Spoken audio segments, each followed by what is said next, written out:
వచ్చేసి ఈరోజు hospitals 4 floors ఇలా దినదిన అభివృద్ధి చెందుతూ I remember I came to them Harshita in 2020 Covid టైంలో వచ్చి అంటే కాజల్ ఇప్పుడు న్యాచురల్ బ్యూటీ అంటే నేను ఎందుకో ఈ అకేషన్కి కొంచెం రాంగ్ ఇంట్రడక్షన్ ఏమో అని అనుకున్నాను.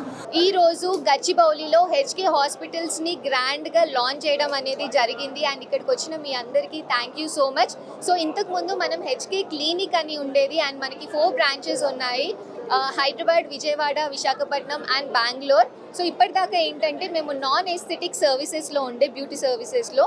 సో ఇప్పటి వరకు ఏంటి అని అంటే ఎస్థెటిక్ సర్వీసెస్లో నాన్ సర్జికల్లో ఉండే అనమాట. సో ఇప్పుడు ఏంటి అని అంటే హెచ్కే హాస్పిటల్స్లో surgical plus non surgical aesthetic services అనేవి ఉంటాయి. So for the first time in India HK hospitals is the place from head to toe. ఎలాంటి ఎస్థెటిక్ నీడ్స్ కోసం అయినా కూడా దానికి ఇక్కడ ఒక సొల్యూషన్ అనేది ఉంటుందన్నమాట. So we have different departments. So one is plastic surgery, gynaecology, cosmetic gynaecology, cosmetic dentistry, hair transplantation and అలాగే స్కిన్ అండ్ హెయిర్ కేర్ సర్వీసెస్లో నాన్ సర్జికల్ కూడా ఉన్నాయన్నమాట.